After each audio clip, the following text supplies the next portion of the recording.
You know what we do, we look into the fun and the forgotten, and I think we got one of those here.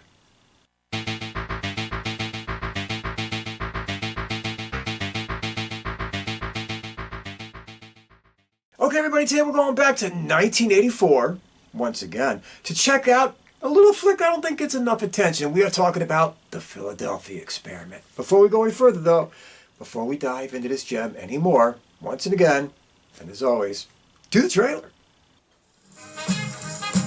It was October 1943.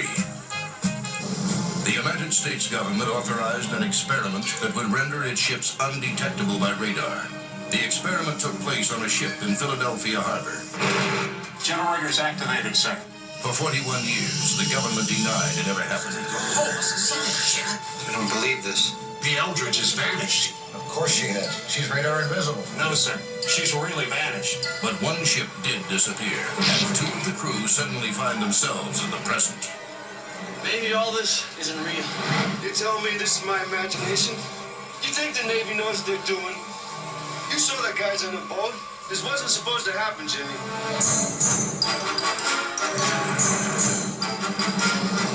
Jimmy, whatever it is, it's after us.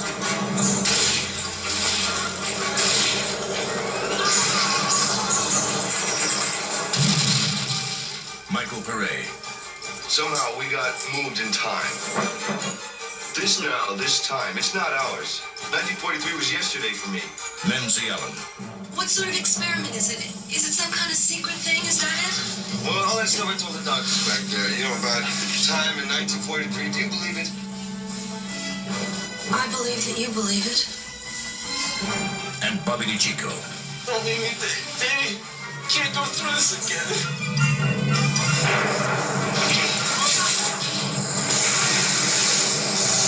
The Philadelphia Experiment. They opened a hole in time, and it stayed open. Good God, there it is.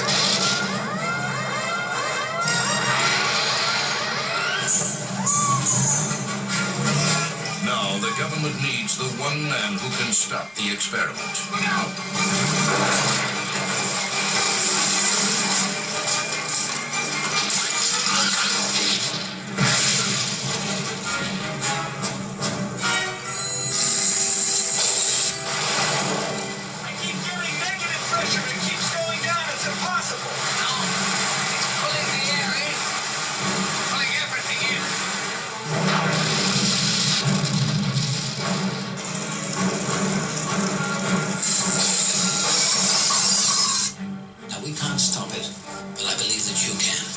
David. I wish to God I will. I gotta go. Remember, communication ceases when you enter the vortex. We won't be able to help you.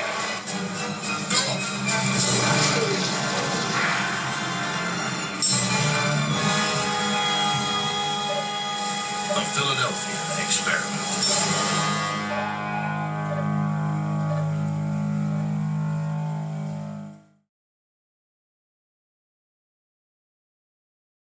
Okay, everybody, this motion picture was directed by Stewart Raffill, whatever. He's done some other stuff I might have even brought up. We're talking about The Ice Pirates. We're talking about Lost in Africa, Mac and Me, High Risk, Across the Great Divide, The Sea Gypsies, Mannequin 2, Grizzly Falls, Survival Island. So, honestly, this and The Ice Pirates are going to be the only things on his resume that jump out at you. But, hey, he did those. That's all that matters. Starring as David? What? Michael Paré? Him again? Yeah, let's roll. We're talking Streets of Fire. We're talking Eddie and the Cruisers, and Eddie and the Cruisers too, by that measure. And we're talking Village of the Damned, and Hope Floats, and Luna Cop, and Moon 44, and The Closer, and Into the Sun, and Raging Angels. And this guy has a huge list of credits that people don't just know about. They just don't. I mean, he's in like 13 things a year. It's ridiculous. But he's out there still working. God bless him. Playing Allison, the one and only face of late 70s up until mid-80s, Nancy Allen. Let's go down memory lane. We're talking RoboCop, and of course RoboCop 2 and 3, and Dressed to Kill, and Carrie, and Poltergeist 3, and Strange Invaders in 1941, and Blowout, and home movies, and The Last Detail, and a lot of TV too, Outer Limits, Touched by an Angel. At that period of time, she was everywhere. Nancy Allen was just everywhere. Playing Dr. Jim Longstreet, the old version. Eric Christmas. Who? What? You know the face. Let's roll. We're talking about these men and things like Porky's, and of course its sequels, and the Andromeda Strain, and Harold and Maude, and All of Me, and Bugsy, and The Changeling, and Attack of the Killer Tomatoes, and The Last Tycoon, and every TV show from Harry-O to Trapper John to Cheers to Empty Nest to Days of Our Lives.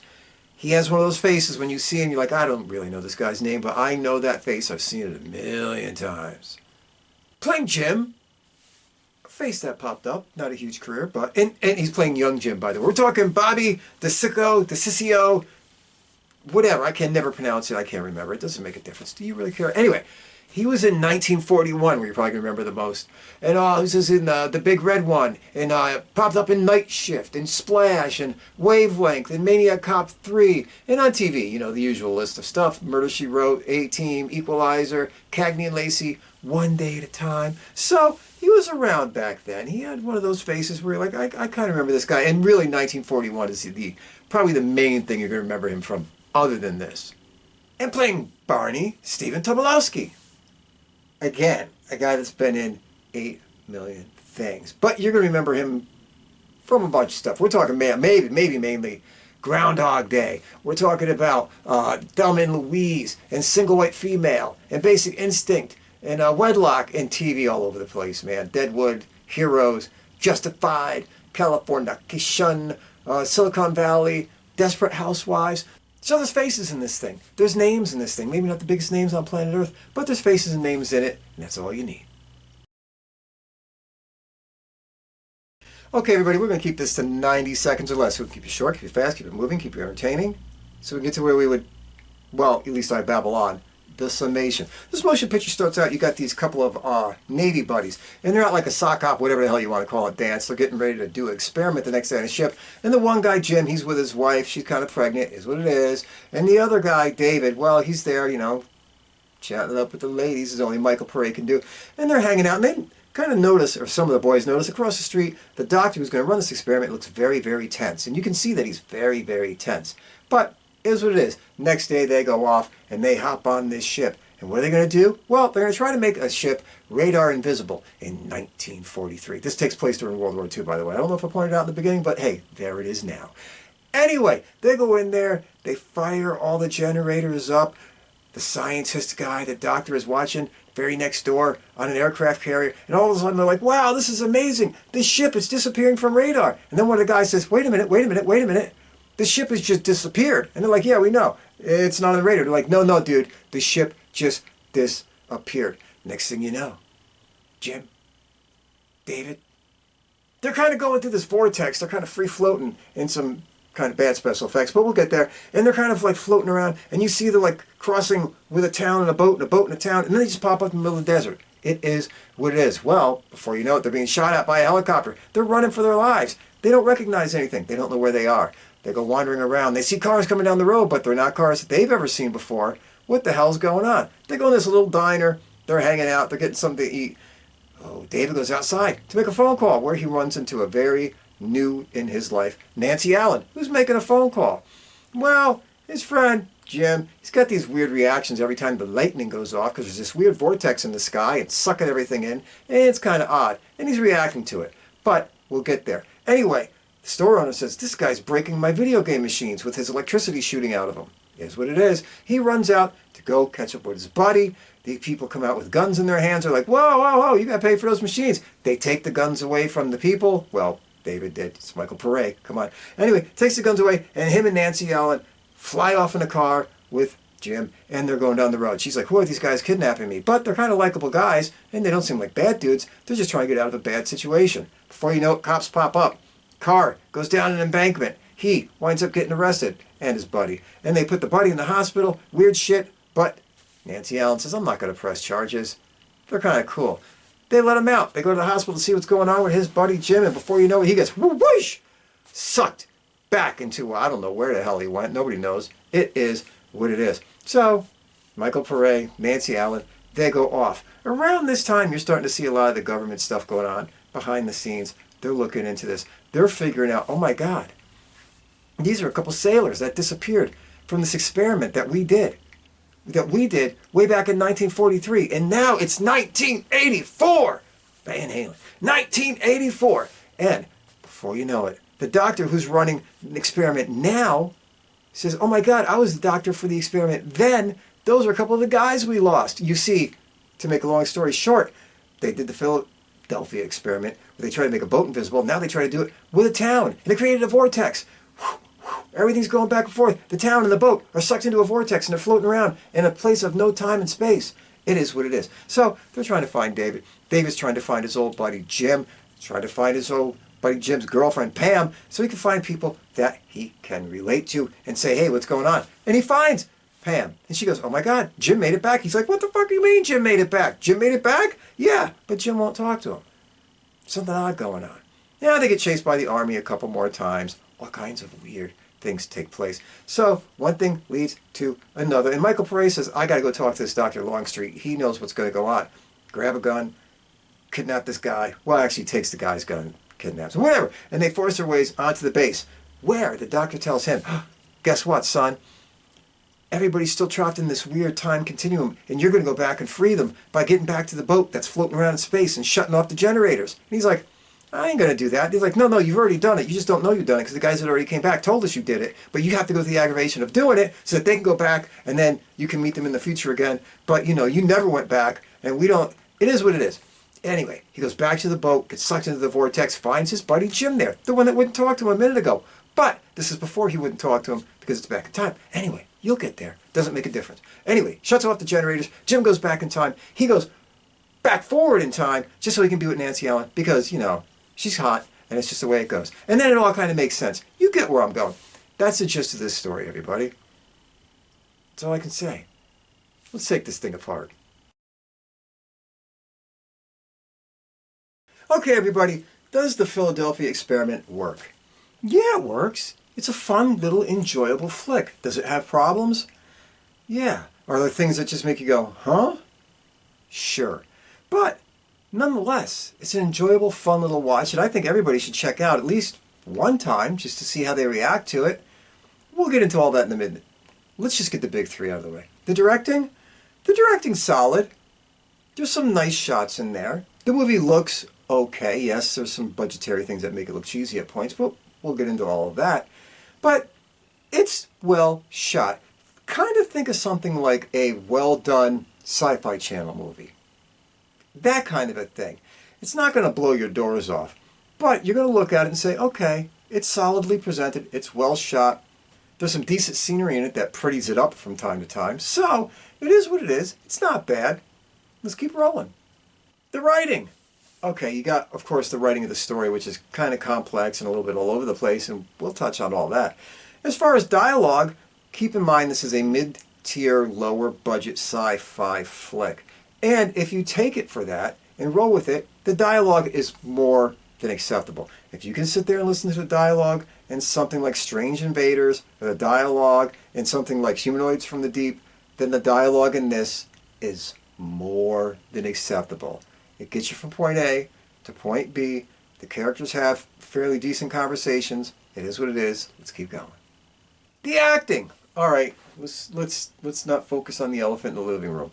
Michael Paré is not known as a great dynamic actor. He's not. He can be wooden sometimes. He can be a little bit stiff. His delivery comes across, kind of, monotonish.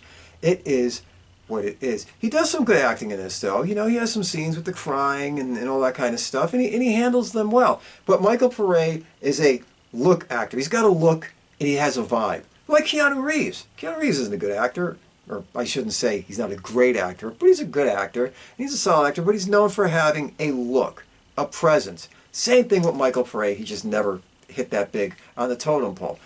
That kind of guy, that kind of character, that kind of presence. Nancy Allen always does a good job in everything she is.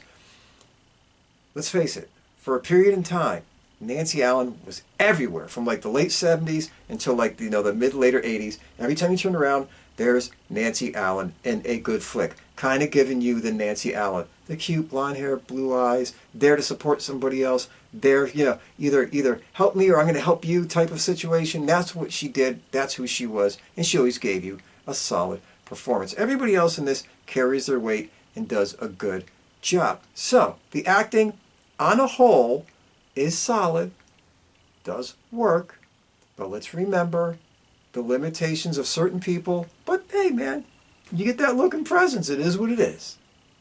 Okay, let's get back on track to what makes this motion picture work. Simply, it delivers on what it's supposed to be. A fun, science fiction, / slight romantic, whatever you want to call it, film that keeps you entertained for a good hour and a half, hour and 40 minutes, whatever the hell the thing was. It has a good pace to it. You never really feel like this thing bogs down and gets slow. You never sit there saying, oh my God, when is this scene going to end? It keeps you interested by moving along at a fairly quick pace. Covers a lot of story in an hour and 40 minutes because you got, forward in time, back in time, middle of time, meeting people from this time.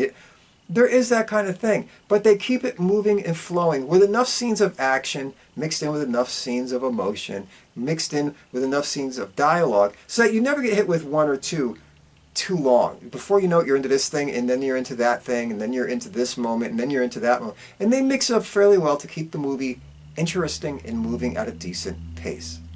Number dos. It actually gets you to the point where you actually are interested to see what happens to the characters. Yes, I understand we've seen it all before. We get it. Yes, I know there's nothing that hasn't been done before probably better.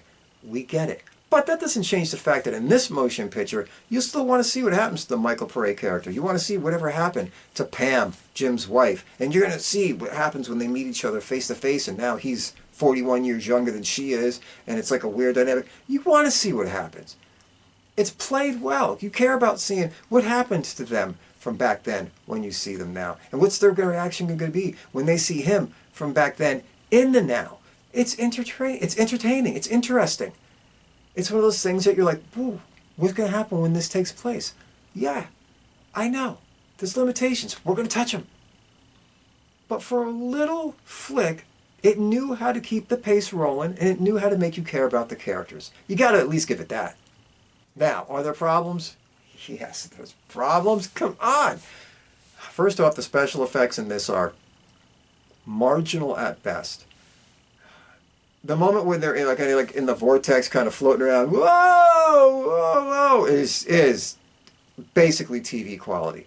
Let's be honest. It just is. Some of the clouds and the big storm in the sky stuff looks pretty cool, and you're like, all right, that's not bad. Some of the electricity blasting off the cars and people's hands turning orange, fairly solid. The whole thing when the ship goes back in time and goes into vortex with just the simple camera thing of diffusing it and making it fuzzy and putting pink on there. All right. I mean, it's not the greatest thing. But you have to give it a 4 out of 10, let me put it that way, 4 out of 10 when it came to the special effects. And, of course, there's continuity in this movie that doesn't always feel right. Yeah, like, with the car that goes down the embankment and then suddenly she's driving. I mean, the fucking thing rolled. And she's driving it 15 minutes later down the street, like going to her next destination. Like, didn't that car just rolled down a hill? I mean, I get it's an old, Ford Torino, but even a Ford Torino rolling down a hill doesn't just get up and cruise off. So there's that kind of thing. Also, there's moments in this where you could just see, like, they were just outside the car. Now they're in the car. And I could just tell by the skin tone and the hair, this was filmed at completely different times. It might catch your eye a few times. You know what I'm talking about? Where you're just kind of like, did they get a different makeup artist in here that day? What? And there's some stylistic choices that can briefly pull you out of the flick.